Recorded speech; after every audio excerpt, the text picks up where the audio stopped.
Hey, let's show them how to do a paranormal investigation, maybe at Hotel Conneaut. What do you think? At Hotel Conneaut? Sure, let's do it. This is Hotel Conneaut. Oh, yeah.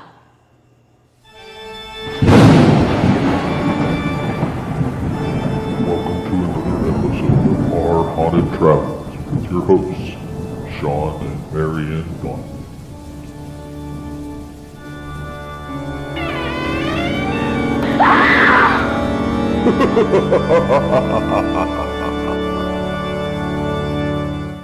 Well, hello, Parapeeps, and welcome to another episode of Our Haunted Travels. I am your host, Sean Donnelly. And I'm your co-host, Marianne Donnelly. Today we are at Hotel Conneaut, and we're getting ready to do a ghost hunt. Mm-hmm. We got some people here. They don't want to be on camera because they don't want to be associated with us. But they're here, trust us. But they're here. So, just like all of our other videos, when we do ghost hunts, we go over the history and the paranormal claims. So for that right now, I'm going to turn it over to my co-host, and she's going to clue us in.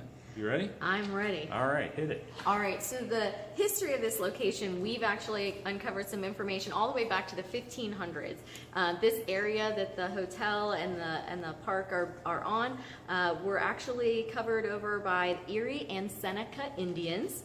And then in the 1650s, it was the Iroquois and Delaware Indians that actually came into the area. And there's an Indian story along the way for a murder. In 1791... Did you see her face when she said murder? This is what I live with.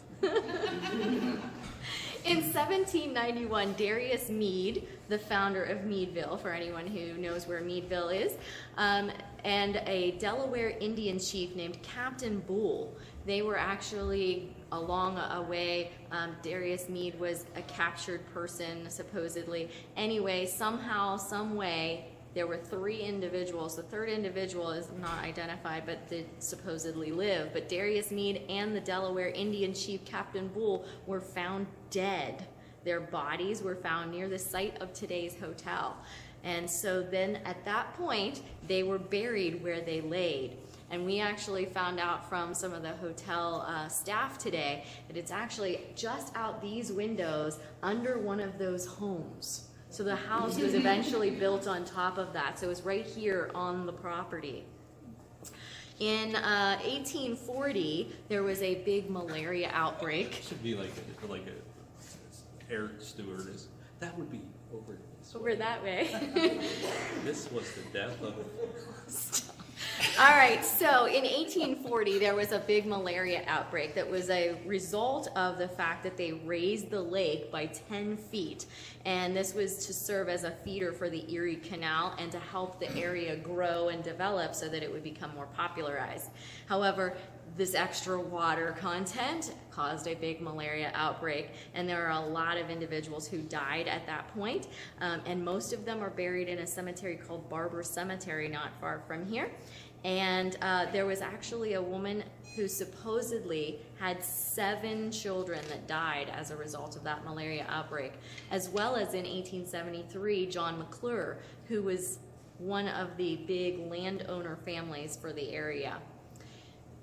In 1877, a gentleman named Aaron Lintz purchased 7.5 acres of land and built a livery station called Lintz Landing. And he eventually, I know, Lintz Landing. And he eventually built a home and a barn on the property that the hotel today sits. In 1882, his daughter Ida Lintz died. By the way, she died of diphtheria in the house. So perhaps, yes, so perhaps one of the girls that you hear, there's supposed to be girls giggling in the building, perhaps maybe one of those is Ida. Ida. Remember Ida. Yes. In 1884, Mr. Lintz built a skating rink and had free boat rides in the area, so he started to build up the area. In 1891, the Pittsburgh Shenango Lake and Erie Railroad demanded that he give up his land, and they took 175 acres from Mr. McClure's homestead, and they started to build on the property. And one of the first things they had was in 1893, they built the Exposition Hotel. Now the Exposition Hotel, part of that actually still stands today, and it's the old wing. And if any of you went on the ghost tour earlier today with Carrie, you got to see that there's just a small segment of that Exposition Hotel still remaining.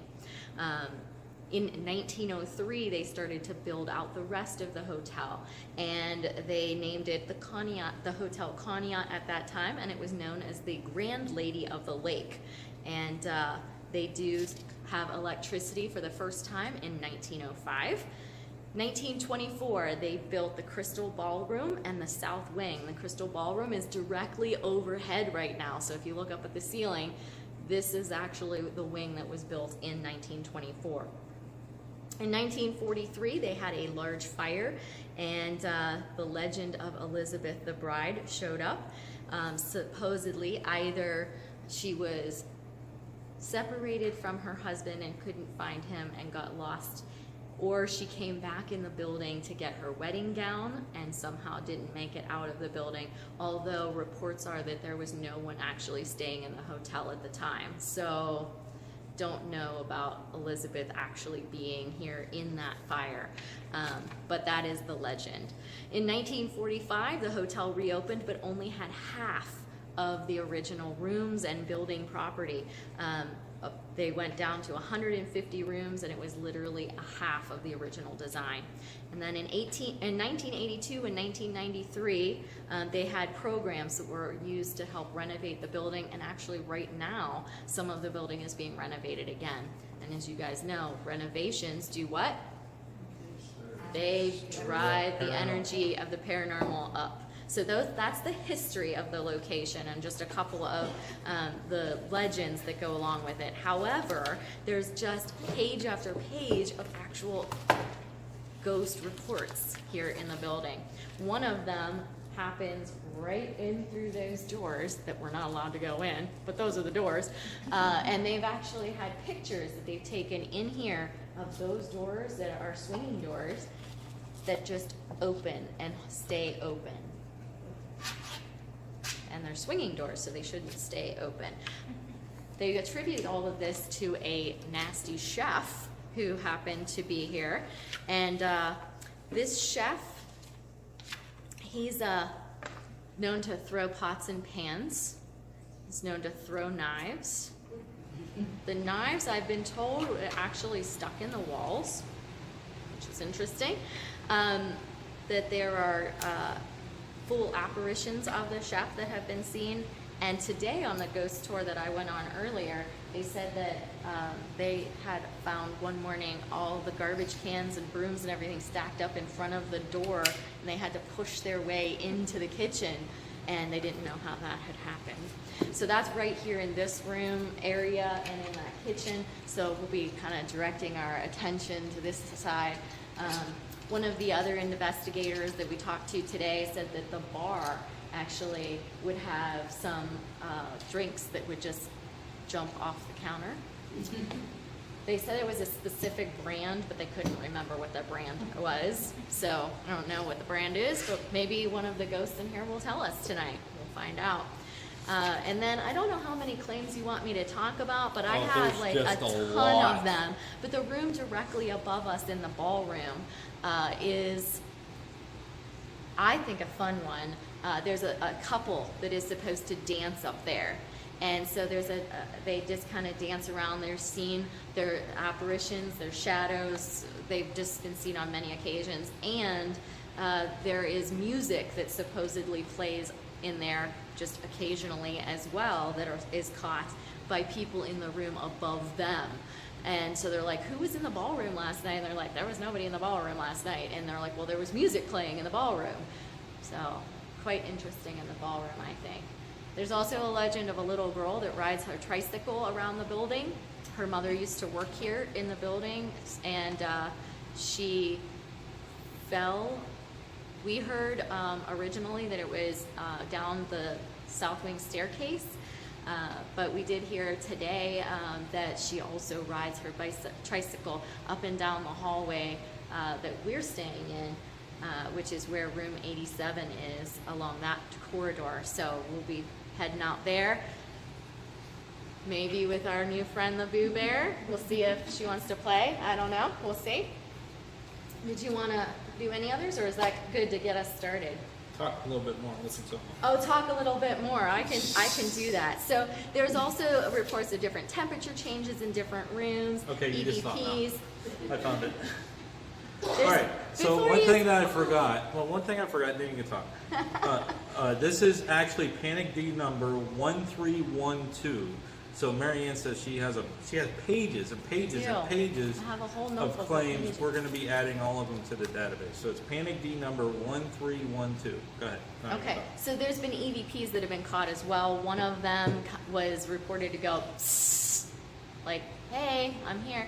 Another one supposedly in the Spirit Lounge. So if any of you went into the Spirit Lounge and had dinner or anything like that, they were trying to get them to communicate with them in there and telling them about how to use a piece of equipment.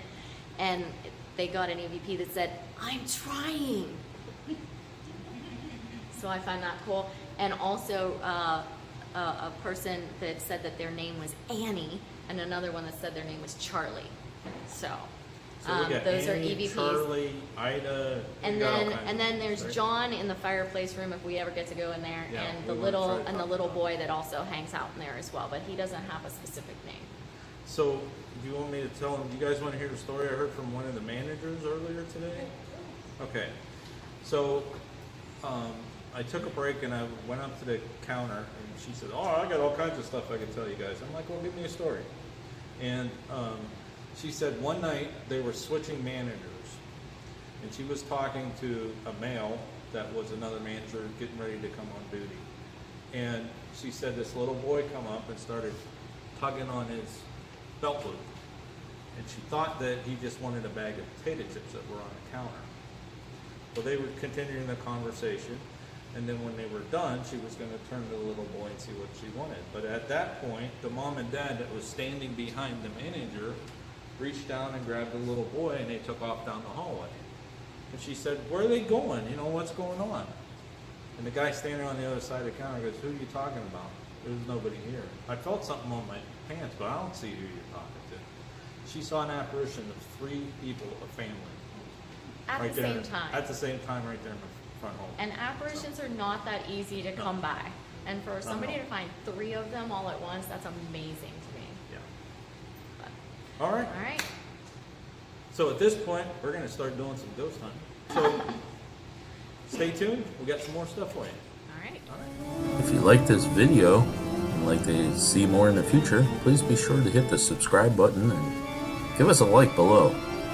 Also, if you have any comments or suggestions for future videos, please leave them in the comment section.